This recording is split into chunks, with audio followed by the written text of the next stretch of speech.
¿Qué tal? Tanto tiempo. Acá estamos para tratar de contarles mejor un tiempo complicado como fue el tiempo de la modernidad.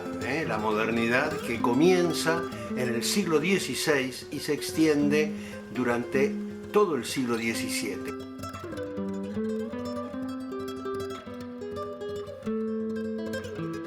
Aquí estamos entonces para tratar de contarles mejor el panorama cultural, el panorama literario, el panorama artístico de esos tiempos tan controvertidos que vinieron después de la Edad Media, que también tuvo sus inconvenientes, sus zonas de luces y sus zonas de sombras, como tenemos todas las personas.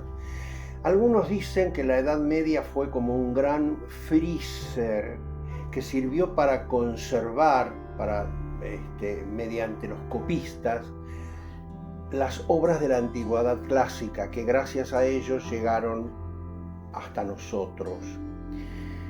Mientras que hay otras personas que tienen una visión mucho más oscurantista de lo que fue la Edad Media, basándose sobre todo en esa concepción teocéntrica que tuvieron en la Edad Media, que hacía que Teo, Dios, fuera el centro de la vida de los hombres.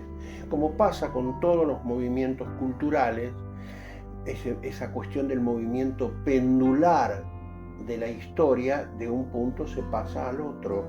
Entonces, va a sobrevenir en esta época, en estos tiempos, una crítica muy grande a la Iglesia, a su oscurantismo.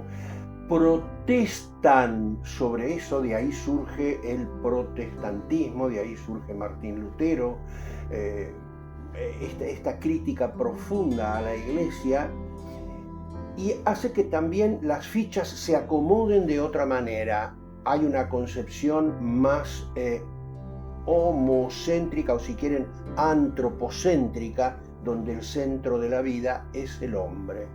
Entonces aparecen aquellos modelos de la antigüedad clásica greco-latina que fueron conservados durante la Edad Media por los copistas, y se vuelven a tomar temas de Horacio, temas de Virgilio, y así no es sorprendente que aparezcan algunos temas como el famoso tema del Carpe Diem horaciano.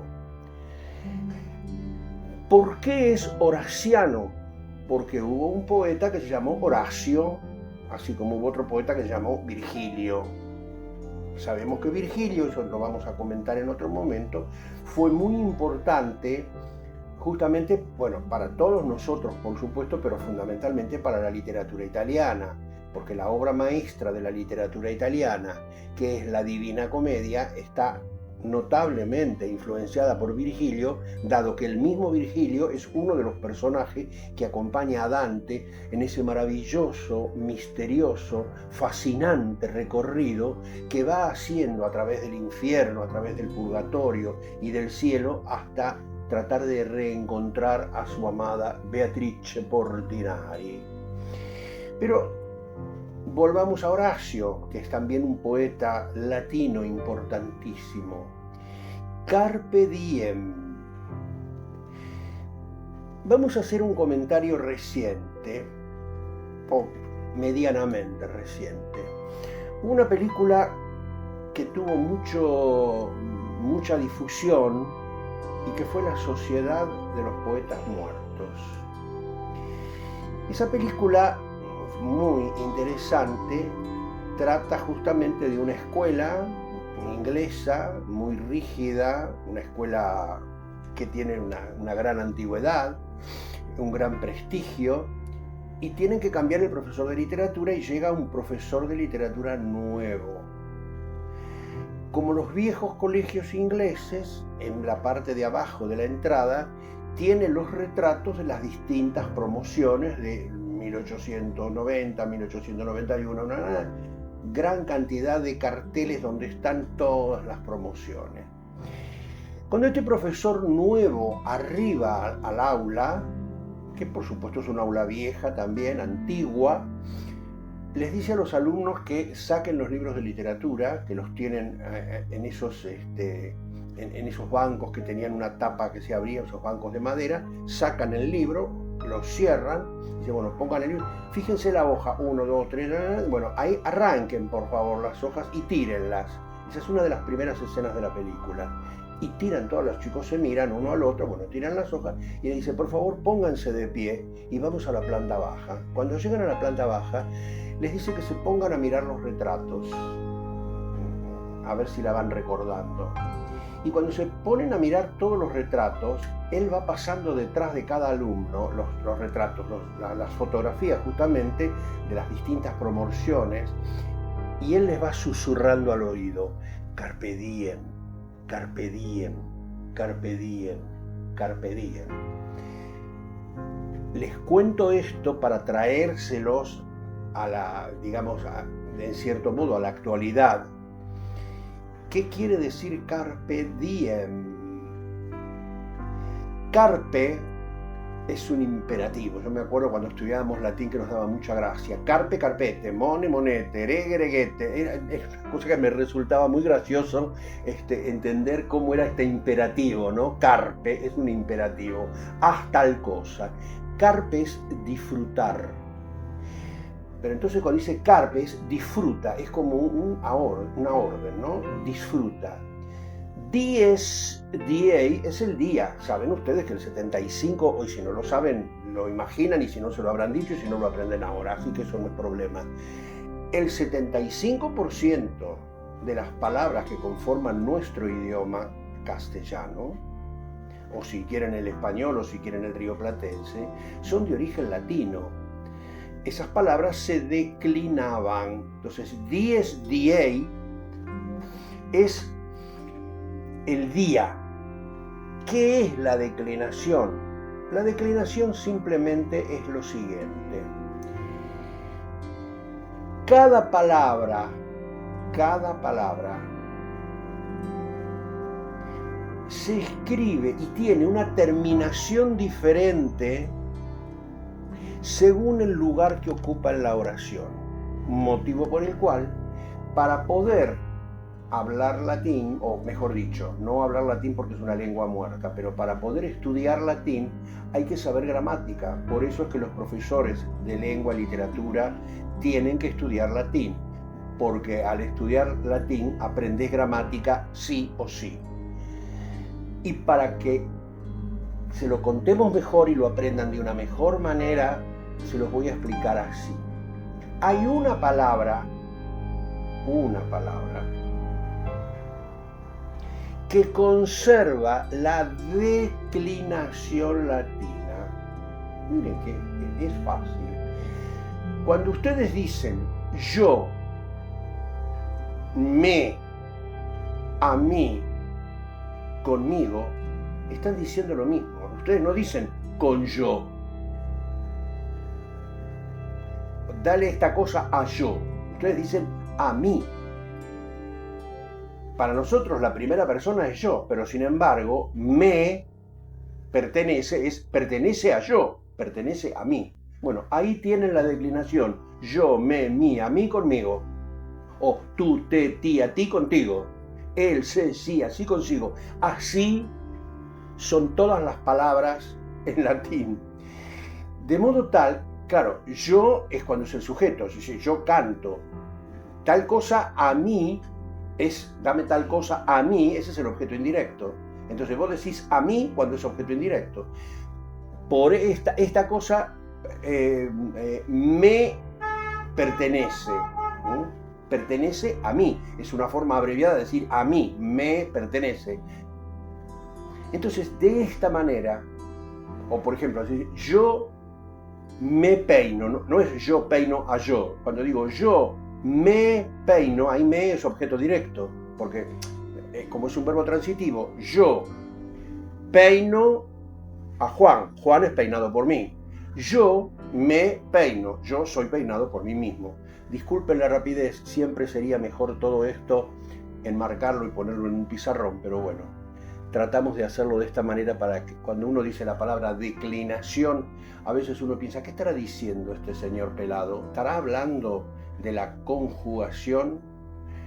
Ustedes no deben reírse cuando yo diga señor pelado, porque esto tiene nada más que ver con el paso del tiempo, así que pensémoslo de esa manera. Después de haber intentado contarte mejor una pequeñita clase de latín que tenía que ver con el tema del carpe diem, hubo una notable influencia en el siglo XVI. Cuando estoy hablando del siglo XVI, recuerden que estoy hablando del 1500, 1520, 1530.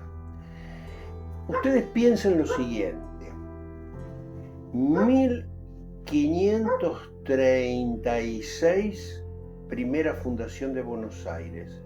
Empiecen a asociar 1536, primera fundación de Buenos Aires, la de don Pedro de Mendoza.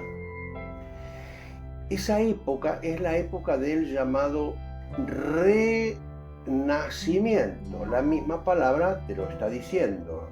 Es que hay algo que nació en una época y que ahora vuelve a nacer. ¿Qué es la cultura grecolatina?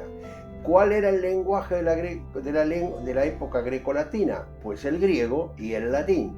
¿Qué había pasado? Durante la Edad Media, el latín, que había predominado durante el principio de la Edad Media, poco a poco se fue transformando y terminó convirtiéndose en cada una de las lenguas romances. Y ahí es donde aparece el castellano, el francés, el portugués, el italiano, y se empiezan a distanciar las lenguas que tenían un tronco común.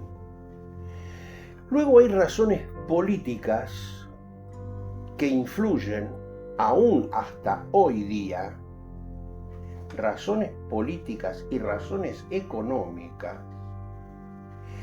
que influyen en el idioma.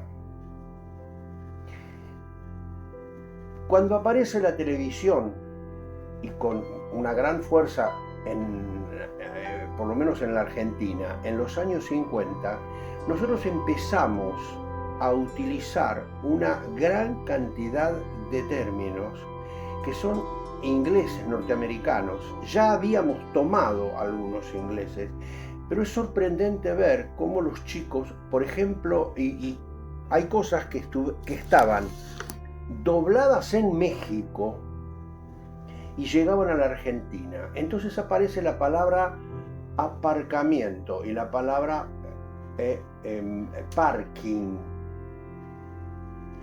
Fíjense ustedes, hoy día la palabra out, que quiere decir fuera, esas cosas, finish, out, todas las montones de palabras. Es decir, la influencia político y económica que tuvo los Estados Unidos, más allá del gusto que tengamos nosotros y del pensamiento que tengamos, han hecho que tuvieran una enorme influencia. Y ahora, tratándose de otra cosa, fíjense ustedes, y esto lo puedo decir personalmente, tratando de que no vuelvan a reírse otra vez, teniendo tanta edad como tengo, porque nací en el año 1950, a mediados del siglo pasado. Cuando yo nací, el único contacto, digamos, barrial que podía haber con el tema de Oriente era la tintorería de la esquina de Kaneshiro. Era el japonés de la esquina que tenía la tintorería. Hoy día, vos tenés el tema del Feng Shui, tenés el tema del el sushi y la comida, digamos, el aporte. Fíjate que tenés un barrio chino, tenés en cada barrio hasta 2 y 3 supermercados chinos. Inclusive hasta conocemos, por ejemplo, cuando yo era chico, en casa se cocinaba, no existía la salsa de soja en mi casa. Es decir, ustedes se dan cuenta que la influencia, que la penetración social y económica termina repercutiendo sobre el lenguaje. ¿Qué pasó? Y ahora volvamos al origen de todo esto que estábamos conversando. ¿Qué pasa sobre el 1500? Bueno, pasa nada más y nada menos que hay un enorme desarrollo cultural en el norte de Italia. Cuando estoy hablando del norte de Italia, estoy hablando de Milán, estoy hablando de Florencia, que además tenían una gran actividad cultural y una gran actividad universitaria. Los poetas italianos empiezan a tener enorme difusión, y como la política española en ese momento, en esos tiempos, por el 1500, 1510, 1520, estaba vinculada con Italia, es clarísimo que todo lo que pasaba en Italia repercutiera en España. Yo voy a hacer ahora un pequeño adelanto, pero para que vean cómo se va enganchando las cosas. Ustedes, y esto va a pasar 100 años más tarde. Miguel de Cervantes Saavedra. A Miguel de Cervantes Saavedra, que es un típico representante de la lengua española, se lo conoce como el manco de Lepanto. ¿Por qué manco? Porque lo hieren en un brazo, no es que le faltaba el brazo, se llama manco de Lepanto. Hieren un brazo, no puede escribir con ese brazo, le queda tieso. ¿Dónde es Lepanto? En Italia. ¿Qué estaba haciendo? Luchando contra los turcos. ¿A favor de quién? Y a favor de España, porque había representantes de España en el territorio italiano. Y por otro lado, fíjense ahora cómo se vincula con una cuestión de la religión, como desde Alemania había surgido aquel fuerte movimiento del protestantismo a partir del rechazo de Lutero y todo lo demás, y eso lo comentamos en el encuentro pasado, había surgido desde España un fervor religioso del cual se puso a la cabeza Felipe II, que terminaron llamándolo el campeón del catolicismo. Es decir, la vinculación que había entre España y la Iglesia Católica e Italia particularmente era notable. De ahí que no sea para nada extraño que muchas formas literarias, y ahora sí vamos a aterrizar en un campo puramente literario, como puede ser el soneto, o algunas formas de la literatura que habían inventado en España, se transpusieran en territorio español. Y es así como aparecen algunos poetas que empiezan a usar maravillosamente bien esta forma literaria del soneto. La palabra misma lo está diciendo. ¿Qué es el soneto? El soneto es una composición poética cuyo creador fue Petrarca. Cuando uno habla de literatura italiana tenés que hablar de Dante, de Petrarca y de Boccaccio. Ahí tenés el trípode fundamental de la literatura italiana. Dante, Petrarca y Boccaccio. Dante con la Divina Comedia, Petrarca, creador de los sonetos, y Boccaccio, los cuentos del Decamerón de Boccaccio. Y ya después vamos a ahondar un poquitito en esos temas y vamos a tratar de contárselos un poquitito mejor y en forma más entretenida.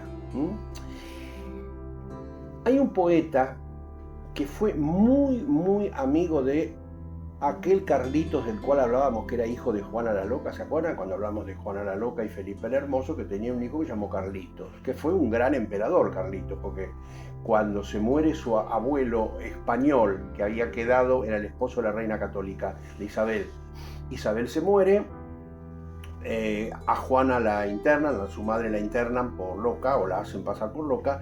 Entonces el padre, Fernando VII, asume la regencia hasta que él sea mayor de edad.